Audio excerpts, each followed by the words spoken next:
Ancient Egypt was a civilization of ancient northeastern Africa, concentrated along the lower reaches of the Nile River.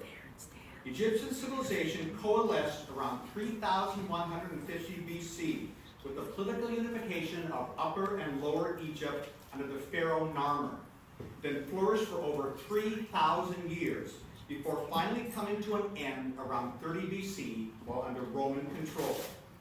The many achievements of the Egyptians include construction techniques that supported the building of monumental pyramids and temples, a system of mathematics, and the earliest known peace treaty. A newfound respect for antiquities and excavations in the early years of our enlightened 19th century has led to increased scientific investigation of Egyptian civilization and a greater appreciation of its cultural legacy.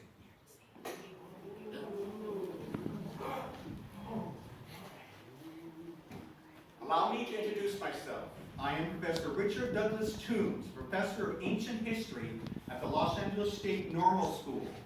Assisting today is Leroy Judson Ames, an ancient history scholar. I have been asked by our gracious host, Mr. and Mrs. Perry, to secure an Egyptian mummy, which we will proceed to unwrap today, so that we may all indulge in our fascination of these unique relics of this ancient civilization. Now, our mummy was secured from Khalid Sharif, a dealer in Egyptian antiquities, shipped from Alexandria, Egypt, finally arriving here in Los Angeles just last week. A mummy is believed to be Amos Saper, a prince of the late 17th dynasty of Egypt, probably a son of the pharaoh Sequanale. Dating to about 1560 BC, the location of his tomb is currently unknown. Included with the mummy, on the table at the front there, were the few remaining burial goods. They include pottery, some glass items, and what appears to be a cosmetics box. Before we begin the unwrapping, let us explain the reason the ancient Egyptians mummified their dead and how the process was accomplished. It was important in ancient Egyptian religious beliefs that the human body be preserved after death so that it could be used during the journey to the afterlife. Started wrapping one of the arms. Notice the jewelry that was laid on the top of the mummy, obviously of royal descent. Only a wealthy Egyptian would have jewels of this magnitude. So as we said, this is believed to be the son of a pharaoh. Better place him up.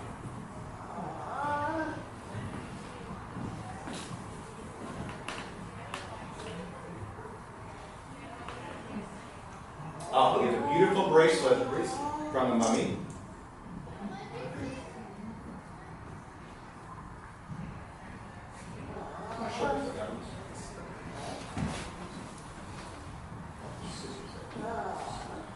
And we'll wrap part of the other arm here.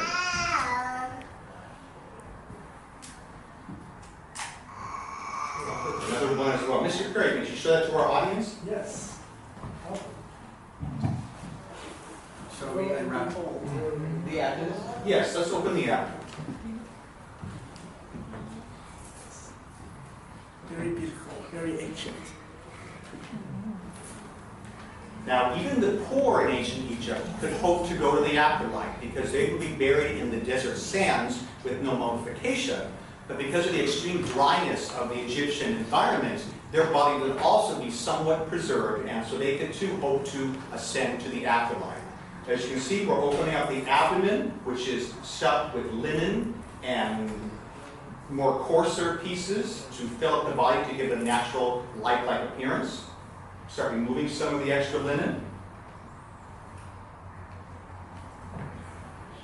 You can see the different types of linen they use. Again, this is a much coarser linen than was used on the wrapping of the mummy.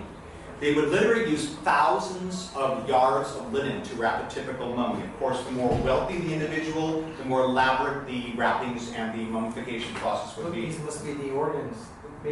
Perhaps the intestines. The internal organs, again, were removed and dried by natron, and of course now it's very, very light natural. I send you to the side of the table. Some more beautiful jewelry in the rib cage. We've now disposed the pelvis, the spine, and the rib cage of the individual. filled with some beautiful jewelry, obviously a personage of great wealth and importance.